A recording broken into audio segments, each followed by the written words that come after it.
Good morning, Mr. Wright. Can you hear me? Good morning. Yes, I am. Thank you.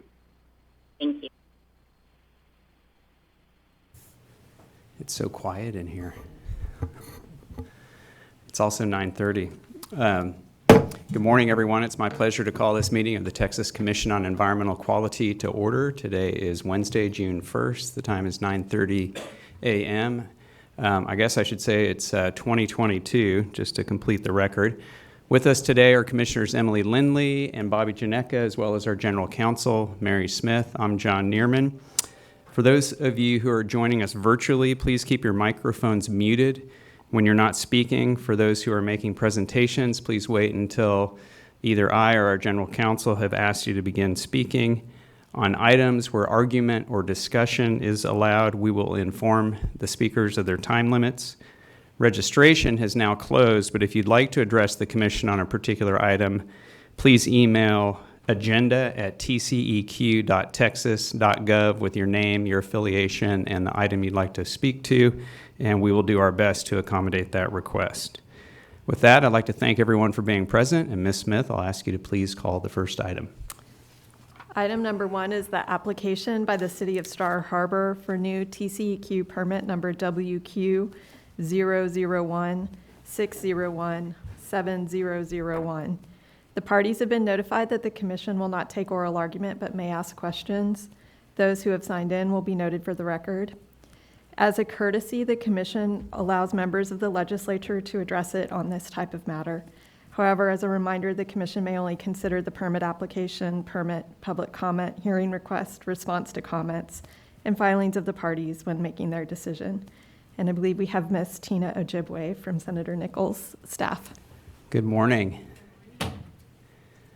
I'll ask you to check on the base of that microphone. There should be a green light. Yes. Okay. Can you all hear me? Yes. Yeah. Hi. Go ahead when you're ready. I'm Tina Ojibwe with Senator Nichols' office, here to read a letter on his behalf.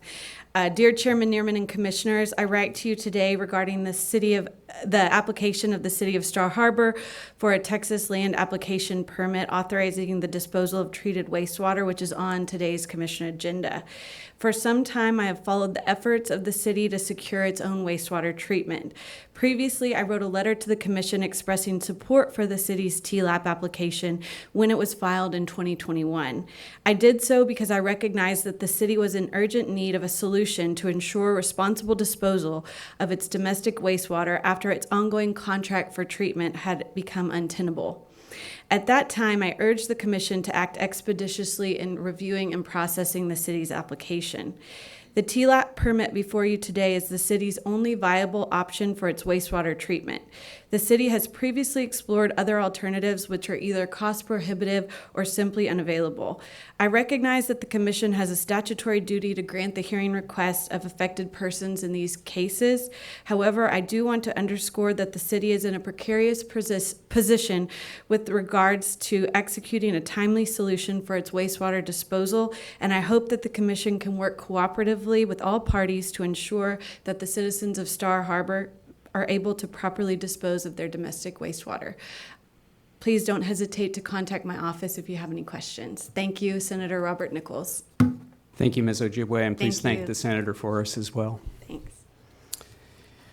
All right, colleagues, for the benefit of those who are unfamiliar with our process, we have a two-part analysis for considering requests for contested cases. First, we consider whether the requester has met the procedural and substantive requirements to be entitled to a hearing, and assuming that at least one requester has done so, we then consider which issues are appropriate to refer to SOA.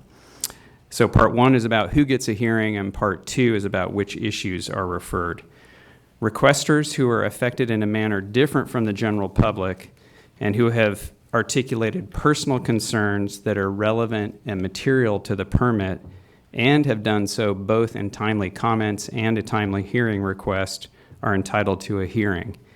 In determining who is an affected person, we consider the requester's statement of their personal concerns as well as their proximity to the regulated activity together with the nature of that authorization.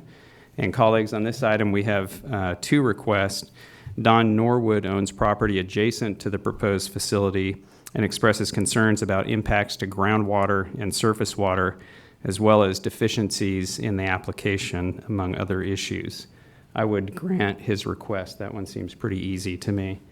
Castell Realty raised similar concerns, but its hearing request did not identify the specific location of its property. This issue, this deficiency in the request, was identified to the requester and could have been cured on reply, but it was not cured. Normally, I would deny a request that looks like this, but there is some information in the record that suggests that the realty company owns property near the proposed facility, so I may be inclined instead to refer this to SOA for an effectiveness determination, but I wanted to gather your thoughts on that. Commissioner Lindley. I am comfortable denying it. I think they had the opportunity not once but twice, and so I agreed with the ED's recommendation to grant it for Mr. Norwood, but to deny, that's how I felt. That's how I came down on it. Thank you. Commissioner Janeka? I was in the same camp as you, I think, Chairman, that acknowledging the potential for, or the apparent but missing piece in the record, confirming that they're affected, a referral on for effectiveness seemed appropriate. So as under, they interpret their constraints a little differently than ours in determining effectiveness, and I know they respond to parties who show up frequently, but I could go either way. I was inclined initially to go on for a referral. Okay. Sounds like, well, I'm on the fence. I'll speak for myself, but Commissioner Lindley, I think I fall in your camp. You know, there were more than one opportunity to get this right, and so I think I'm in favor of denying that second request. But we still will refer the matter with Mr. Norwood as the affected person. All right, turning to the issues then, we only refer issues of fact that are relevant and material to the application. The issues concerning the executive director's action or failure to act on a separate TIP-Ds application is not relevant to the TLAP application before us. And the facts at issue here in this application have not been fully and fairly litigated. Really, they haven't been litigated at all. So TCEQ is not precluded from considering those issues. That said, we do have numerous referable issues, and I've identified the following. And interrupt me if you have some disagreement or I've missed something. The first issue is whether notice was proper. Next, whether the application correctly identified private groundwater wells. Whether the application includes all required maps, diagrams, calculations, and other data required by Chapter 309. Whether the application includes all information required for determining or reviewing facility design, hydraulic application rates, and effluent storage calculations. Whether the application contains required information on nitrogen application rates, soil testing, and irrigation best management practices. Whether the application includes adequate calculations for agronomic uptake of nutrients and other pollutants and correctly identifies suitable crop types for the disposal site. Whether the adjacent landowners map identifies all required property owners. Whether the proposed facility and effluent pond comply with the siting, buffer zone, and liner requirements. Whether the water balance study in the application complies with the applicable rules. And finally, whether the effluent limits in the draft permit were properly calculated and comply with the applicable rules. I think that falls basically in line. Just to clarify, you had mentioned properly identifying private groundwater wells early on. I Right. think it was one of your first or second issues. Right. And so kind of on that topic, I would also include, and you might have said this, that's just what I'm clarifying, whether the draft permit will be protective of surface water and groundwater. I think that's probably what you were including in your issue, but I'm just I intended to confirming. include Okay. that, yeah. So when we get to a motion, that should Yeah. certainly be part of it. Commissioner Janeka? Thank you, Commissioner Lindley, for asking my exact question as well. Okay, I would include an ADR referral on this. Coming in today, I was inclined to allow the full 180 days. We have quite a few issues to get through. We do now have only one party. I don't know if that argues for adjusting that at all, or... I had the same thought. I came in 180 days, but now I think I could get comfortable. I think we've lowered it to 150 before. So I'd be comfortable doing that. Commissioner Janeka? Let's test the water, see if SOA sends up a red flag in response. Fine by me. I think we're ready for a motion. I can attempt one. I move that we grant the hearing request of Don Norwood, that we deny Castell Realty's hearing request, that we refer the matter to SOA for a contested case hearing on the following issues. A, whether proper notice of the application was provided in accordance with TCEQ rules. B, whether the application correctly identified private groundwater wells within 1 mile of the proposed facility and effluent pond. C, whether the application includes all required maps, diagrams, basis of design, calculations, and other pertinent data required by 30 TAC Chapter 309. D, whether the proposed facility and effluent pond comply with the siting, buffer zone, and liner requirements. E, whether the application includes all information required for determining and reviewing facility design, hydraulic application rates, and effluent storage calculations. F, whether the water balance study in the application complies with the applicable rules. G, whether the application contains complete and accurate information on nitrogen application rates, soil testing, and irrigation best management practices. H, whether the effluent limits in the draft permit were properly calculated to comply with the applicable rules. I, whether the draft permit will be protective of surface water and groundwater.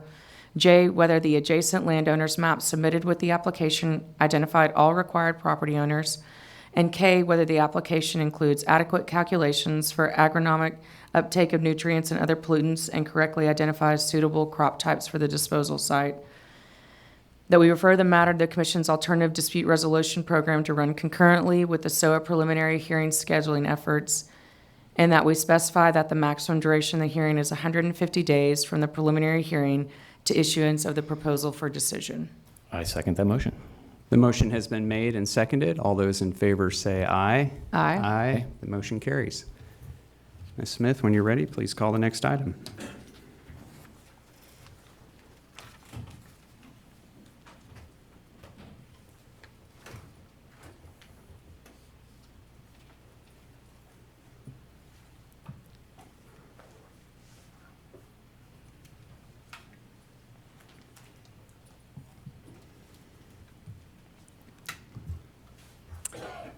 Item number 2 is the application by Texcrete Incorporated for registration number 166281 to use the air quality standard permit for concrete batch plants. The parties have been notified that the commissioners will not take oral argument but may ask questions, and those who have signed in will be noted for the record. So again, we have a two-part analysis for considering requests for contested case hearings. Part 1 is about who gets referred, and Part 2 is about which issues are referred. And again, requesters who are affected in a manner different from the general public and who have articulated personal concerns that are relevant and material to the permit and have done so both in timely comments and a timely hearing request are entitled to a hearing. In addition, the Texas Clean Air Act at Section 382.058C provides that for concrete batch plants, only those persons residing in a permanent residence within 440 yards of the proposed plant may be considered an affected person. And colleagues, we have 3 requests on this item. Tom and Joyce Hansen live within 440 yards of the proposed facility. They've expressed personal concerns relating to the impacts on air quality as well as on their health. I would grant their request. The remaining requesters have not shown that they permanently reside within 440 yards, so I would deny those requests. Any disagreement? No, I Correct, agree. same conclusion. The bright line certainly makes our job a little bit more straightforward. All right, turning to the issues, I think the Hansens have preserved the following issues to be referred to SOA: whether the emissions from the proposed plant will negatively impact air quality, the health of the Hansens family, animals, vegetation, or the Hansons' use and enjoyment of their property in violation of the Texas Clean Air Act or the National Ambient Air Quality Standards. I would also refer whether the emissions from the proposed plant will create a nuisance or condition of air pollution in violation of 30 Texas Administrative Code Section 101.4. And finally, I would refer the issue of whether the proposed plant will utilize the best available control technology. I agree. Likewise. All right. There were some requests for reconsideration. I don't see any new alleged facts that would inform a reconsideration, so I think we're best served by referring this to SOA. I think I would, again, given the small number of parties involved, include an ADR referral, and I would allow the full 180 days on this item. Sounds good. I think we're ready for a motion. I can make that motion. I move that we grant the hearing requests of Tom and Joyce Hanson, deny all remaining hearing requests and requests for reconsideration, refer the matter to the TCQ's Alternative Dispute Resolution Program to run concurrently with SOA preliminary hearing scheduling efforts, refer the application to SOA for a contested case hearing on the following issues. A, whether the emissions from the proposed plant will negatively impact air quality, the health of the requesters and their families, vegetation, animals, and the requesters' use and enjoyment of their property in violation of the Texas Clean Air Act and National Ambient Air Quality Standards. B, whether the emissions from the proposed plant will create a nuisance or condition of air pollution in violation of 30 Texas Administrative Code Section 101.4, and C, whether the proposed plant will utilize best available control technology. I finally move that we set a hearing duration of 180 days from the date of the preliminary hearing until a proposal for decision is issued. A second. The motion has been made and seconded. All those in favor say aye. Aye. Aye. The motion carries. Ms. Smith, when you're ready, please call the next item.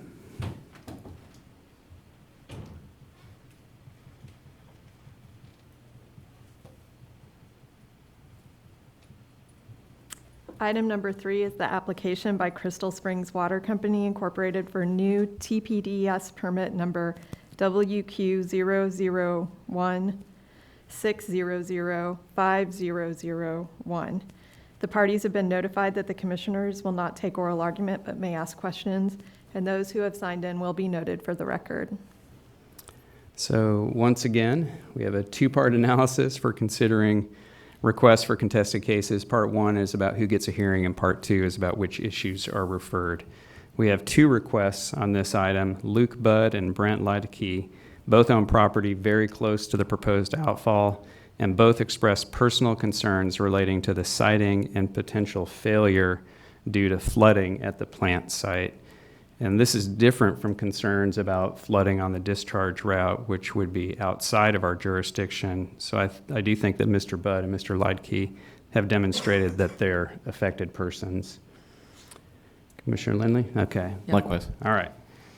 Looking at the issues, I would refer to whether the proposed location of the facility complies with 30 TAC Section 309.13A concerning location standards and the 100-year floodplain.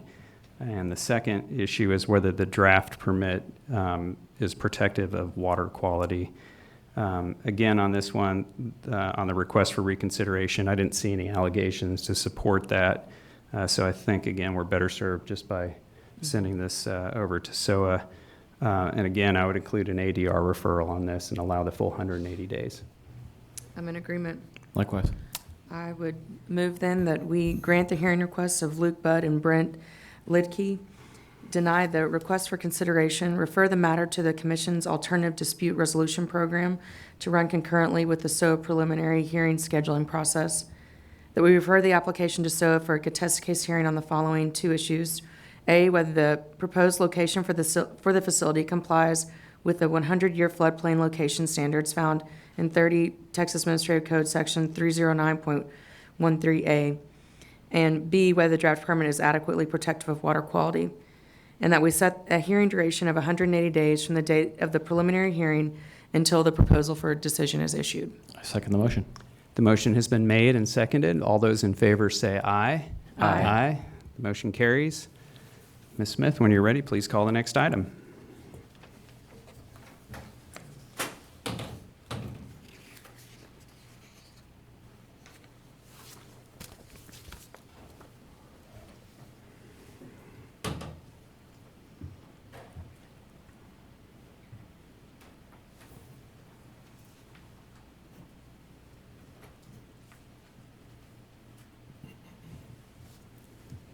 Item number 4 is the consideration for adoption of the draft 2022 Texas Integrated Report for compliance with Clean Water Act, Sections 303D and 305B. The Executive Director's staff is here to present this item. Good morning. Good morning. Good morning, Chairman Neerman, Commissioners, General Counsel, and Public Interest Counsel. On behalf of the Executive Director, I'm Kyle Gerton with the Water Quality Planning Division in the Office of Water. With me are Andrew Sullivan and Lori Hamilton, also of the Water Quality Planning Division, and Michael Parr with the Environmental Law Division. The integrated report provides an overview of the state's surface water quality and determines if surface waters in the state were impaired or meet water quality standards. The report includes the Texas 303D list, which lists water bodies that do not meet water quality standards. Development of management strategies to improve water quality may be needed for water bodies on the 303D list. For the draft 2022 integrated report, 1,091 water bodies were assessed. A total of 650 impairments are now included on the 303D list of impaired waters for 2022 compared to 614 impairments on the 2020 list. TCEQ staff worked with stakeholders to develop the integrated report that is being presented today. The Guidance Advisory Work Group met on November 17th, 2020 to discuss the methodology that was used to develop the integrated report. The draft 2022 integrated report was released for public comment on January 28th, 2022, and the public comment period ended on March 1st, 2022. One public comment letter was received with multiple comments. Staff prepared responses to these comments, which are included in your backup material. Staff respectfully recommends approval and adoption of the draft 2022 integrated report and your direction to submit to EPA. We also request permission to make additional non-substantive revisions if needed before submittal to EPA. Thank you for your consideration. We are available for questions. Thank you. I have none. Colleagues, any questions? No questions, thanks. Just one question for Mr. Curtin. On the 42 water bodies or segments that are being delisted, do the water quality planning staff take the opportunity to celebrate those or recognize those milestones? Is there a bell or something y'all can ring as they get delisted? There is on our planning and implementation side of the house. We have success stories, especially when we can link implementation to these delistings. So glad to hear it. I know that's just a small piece of the total body of waters we're watching, but thank y'all for all the work that goes into this. Sounds like you should consider adding a bell to that process. There we go. I like the idea. All right. Thank you, Mr. Gerton. Appreciate that. Ms. Smith, has anyone signed in to speak on this item? No. And Mr. McWhirter, what do you think? OPIC recommends adoption of the draft 2022 integrated report as presented by the Executive Director. And how do you feel about a bell? I like it. Okay. Thank you for that. Colleagues, I agree. I want to thank staff for the report. I want to thank Parks and Wildlife for their many helpful comments. And I think I'm ready to move forward with this. Me too. Likewise, I'll also add your thanks, Chairman. I think we got some input from EPA that led maybe a little delay on the report, but I think made it a better product. So thank y'all to the stakeholders out in our federal partners as well.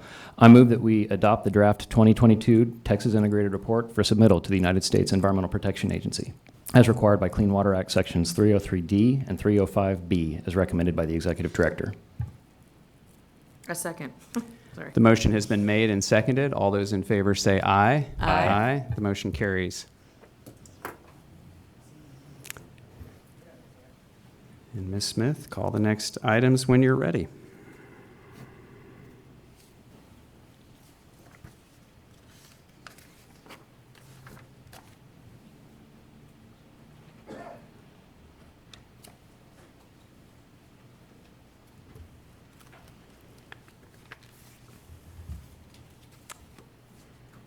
That takes us to our enforcement docket, which is items 5 through 22. And the Executive Director's staff is here to present these matters. Good morning. Good morning, Chairman, Commissioners, General Counsel, and Public Interest Counsel. For the record, my name is Melissa Cordell of the Enforcement Division, and with me today are Susan Jablonski, also of the Enforcement Division, and Gitanjali Yadav of the Litigation Division, representing the Executive Director. Pending before you are items 5 through 22. The total assessed administrative penalties are $1,089,201, with $194,297 deferred, $311,994 applied toward supplemental environmental projects, and $582,910 to the general revenue. We respectfully request approval of these items and are available to answer any questions you may have. Thank you, Ms. Cordell. I have none. No questions? Thank you. Seeing none. And Ms. Smith, I understand we have at least one person signed in to speak. We do. First, I'll just note for the record that we have people signed in on items 8 and 9 who don't wish to address the commission but are here if there are any questions. We just wanted to acknowledge them for the record. And then on item 12, we have joining us virtually Randy Wright from the City of Portland. Good morning, Mr. Wright. Are you there?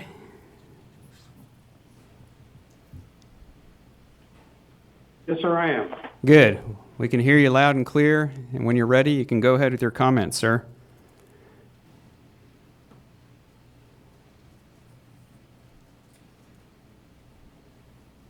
And Mr. Wright, now we're unable to hear you.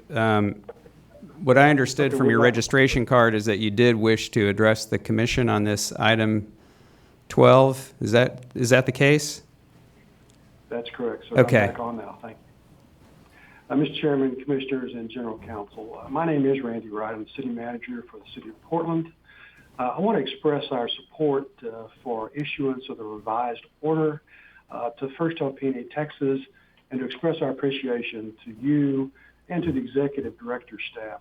As you know, the City filed comments on the original proposed agreed order, urging revision of that order because it did not impose enforceable obligations on the respondent. So we were pleased that the Commission shared those concerns and remanded this order to staff for revision. And we appreciate the Commission's acknowledgement of the validity of our concerns about the original order's enforceability. Then we appreciate the Executive Director now for presenting a revised order for your consideration today that responds to our concerns. And specifically, we note that the Executive Director has updated the order by identifying those actions taken by the respondent to date that come into compliance and has established enforceable deadlines for the actions that remain pending. And we're optimistic these revisions will improve First Alpine, Texas regulatory compliance, an issue that has dominated the city's attention due to the community impact of the company's historically poor environmental performance. In expressing our support for the revised order today, however, we'd like to caution that First Alpine has ongoing compliance status, and that hinges not only on this order, but also on the proposed amendments to its air permits, which are currently pending at TCEQ. At some future point, this enforcement order will no longer be effective, and the burden of environmental compliance will rest solely on these amended permits to protect the health and safety of our residents. Therefore, the city asks that the Commission give particular scrutiny to these proposed permit amendments when the time comes and ensure that any compliance achieved by this enforcement order is preserved. Thank you, sir. Thank you, Mr. Wright. Appreciate your words of support. And I want to thank you for commenting on the first order that we saw. Our executive director and his staff, do the best that they can in all of their work, but we can't do it without stakeholders who are paying attention and helping us through the process. This agency doesn't protect public health and the environment on its own. It relies on all stakeholders to help in that endeavor. So we appreciate your participation. Colleagues, any questions or comments for Mr. Wright? No. Okay. Thank you. Thank you again, Mr. Wright. And Ms. Smith, nobody else had signed in to speak? Mr. Michael Chernikoff signed in. He is the attorney for Voestalpine, and he signed in, said he was available for questions if the commission had any. Okay. Mr. Chernikoff, would you like to add anything? You're certainly not bound to. I have nothing really to add other than we appreciate the support of the city and look forward to working with them as we go forward. Thank you, sir. I think that takes us to Public Interest Counsel. Mr. McWhirter. My office reviewed the enforcement items today, and we recommend approval of all the orders. Thank you. I agree. I'm ready to move forward. Colleagues? I would move that we adopt items 5 through 22 as recommended by the executive director. I second the motion. The motion has been made and seconded. All those in favor say aye. Aye. Aye. The motion carries. Ms. Smith, when you're ready, please call the next item.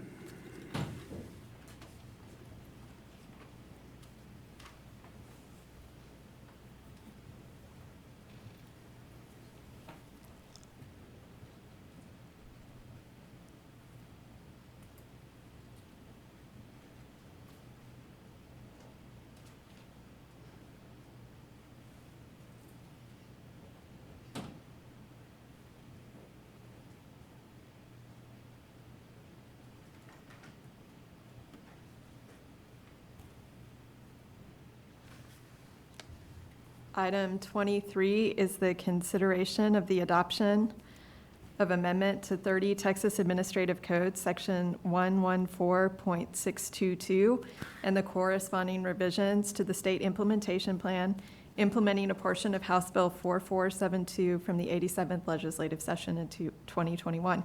The executive director's staff is here to present this item. Good morning. Good morning, Commissioners, General Counsel, and Public Interest Counsel. On behalf of the Executive Director, I am Nate Hickman with the Air Grants Division, and with me today is Sierra Redding with the Environmental Law Division.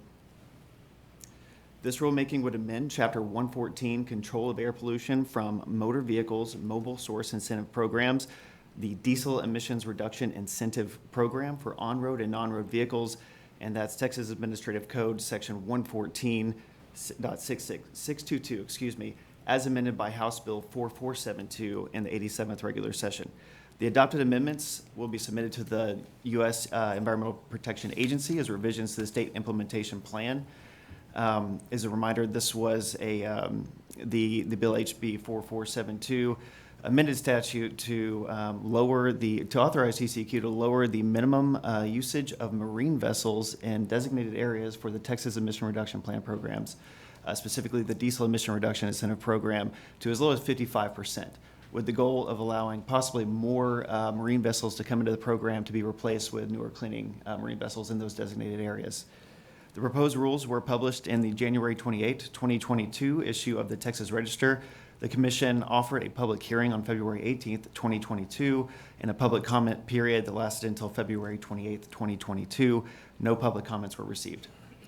Staff respectfully request permission to make non-substantive revisions to comply with the Texas Register requirements, and very much appreciate your time, and we are available to answer any questions you may have. Thank you, Mr. Hickman. I have none. No Colleagues? questions? No. None, thanks. Seeing none. Ms. Smith, has anyone signed in? No. Mr. McWhirter? OPIC recommends adoption of the amendment to the rule and corresponding revisions to the state implementation plan. We agree with the executive director that the rulemaking is needed to implement House Bill 4472. I think that's right. Straightforward legislative implementation. Appreciate the work that went into this. I'm ready to move forward. Yeah, thank you, staff, for all the work to continue to keep this living policy instrument alive per the directions of the legislature. I move that we adopt the amendment to the 30 Texas Administrative Code, Chapter 114, and the corresponding revision to the state implementation plan, as recommended by the executive director. I second. The motion has been made and seconded. All those in favor say aye. Aye. The motion carries. Thank you. Ms. Smith, when you're ready, please call the next item.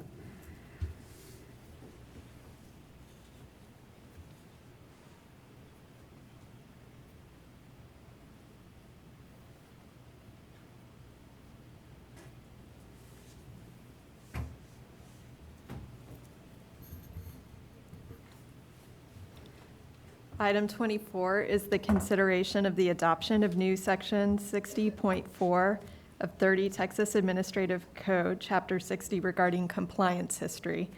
The executive director's staff is here to present this item. Good morning again.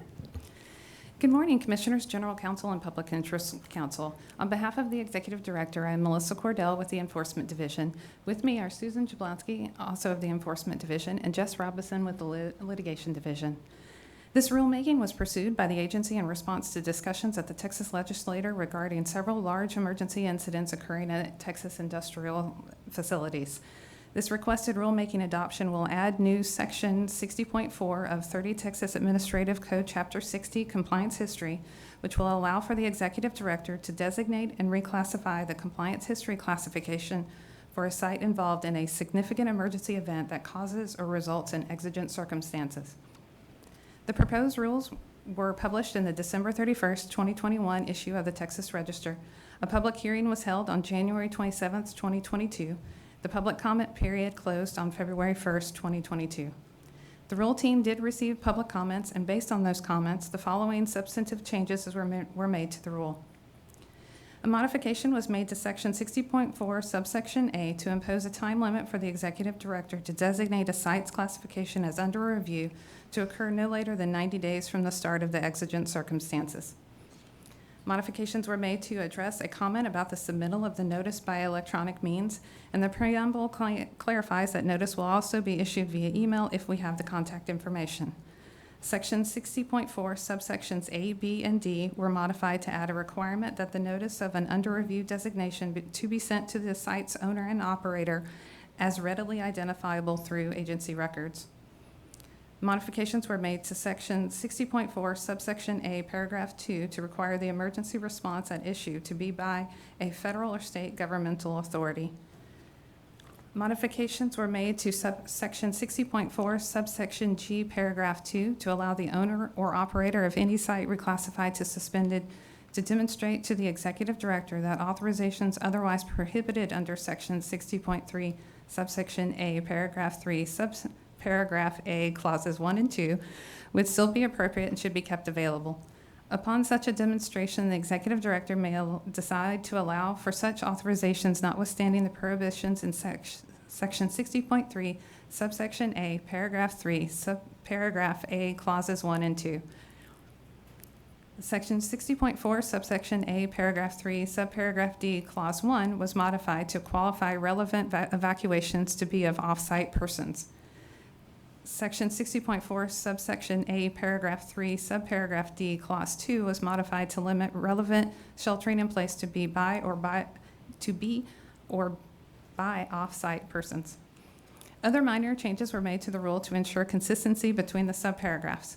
In conclusion, staff respectfully recommends adoption of this rulemaking to Chapter 60.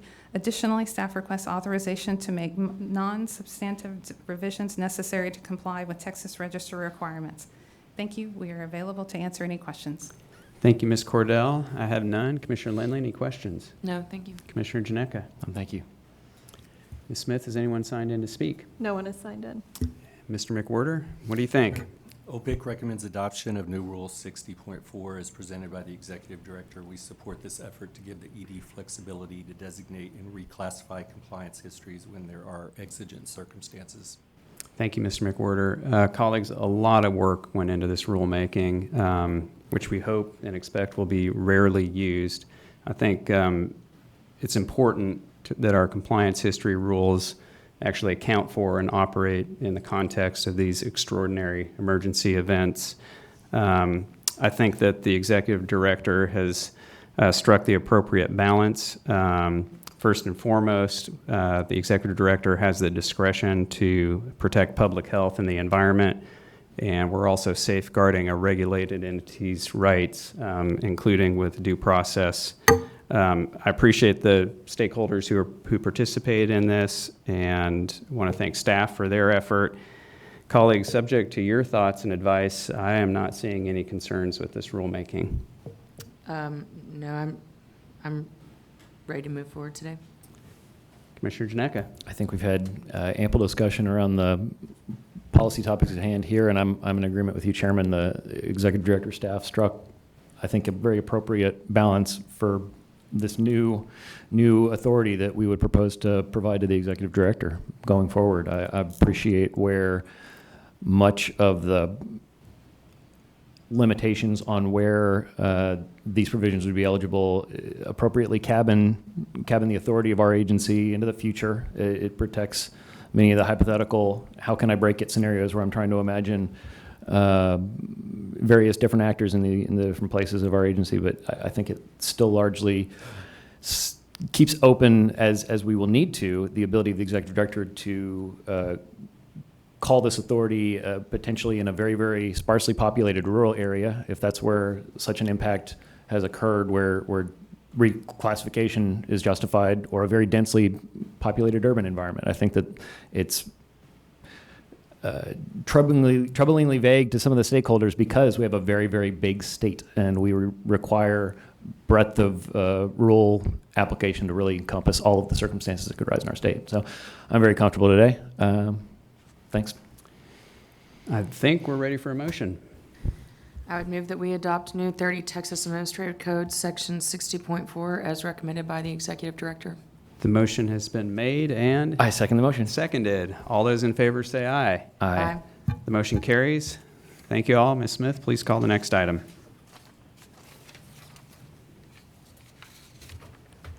Item 25 is our public comment session, and currently no one is signed in, but we can pause to see if anybody wishes to address the commission or if anybody on the open line.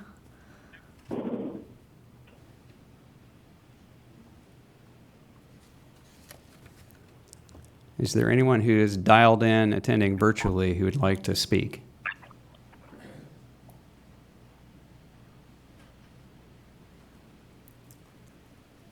All right, hearing none, Ms. Smith, please call the next items. Items 26 through 29 are for closed session, and the commission will meet in closed session in room 211S of this building at, should we say 10:15? Sure. At 10:15 as permitted by the Open Meetings Act, including Texas Government Code Sections 551.071 and 551.074, to take up and consider matters pursuant to items number 26 through 29 as posted and noticed. With that, the time is 10:12 a.m. and we stand in recess.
The commission met in Building E, Room 211S for closed session from approximately 10:19 a.m. until 11:07 a.m.